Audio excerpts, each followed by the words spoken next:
Traditionnellement, le Millennium Ecosystem Assessment, on a 4 grands types de services avec production, et souvent avec, pour moi, à regret dans la littérature, les écologues, la production agricole, c'est un service. Bon, déjà, c'est un bien, et pour moi, ce n'est pas un service écosystémique, parce qu'une grosse partie de la production agricole est faite avec des intrants de synthèse.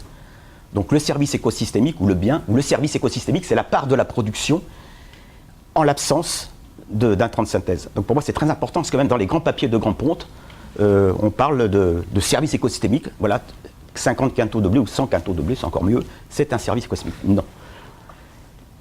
Ce qui veut dire, avec des collègues, et puis d'ailleurs, pas forcément qu'en France, hein, à l'étranger, il y a Swinton et d'autres, ils parlent de service intrant, input service. Et c'est ce que j'illustre ici pour deux choses. C'est pour ce qui est la nutrition minérale, en foncé, ou en gris, en rayé, c'est pour tout ce qui est par la protection des végétaux. Donc on va regarder que ces deux bâtons-là. Dans les systèmes classiques, disons qu'il y a une part de la...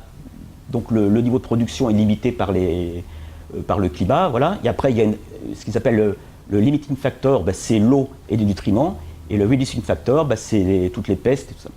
Donc en gros, si on a un niveau de production voilà, qui est permis par l'eau, par la température, la radiation, le gaz carbonique, eh bien, il y a 2 grandes stratégies schématiquement.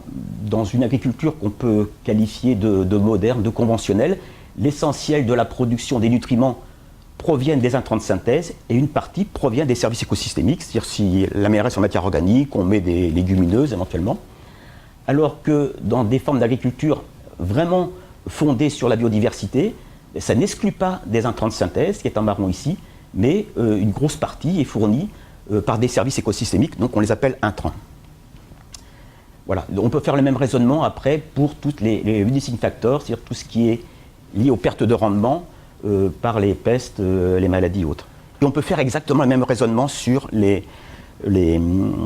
productions animales. Il y a des papiers qui utilisent ce type de schéma, quoi.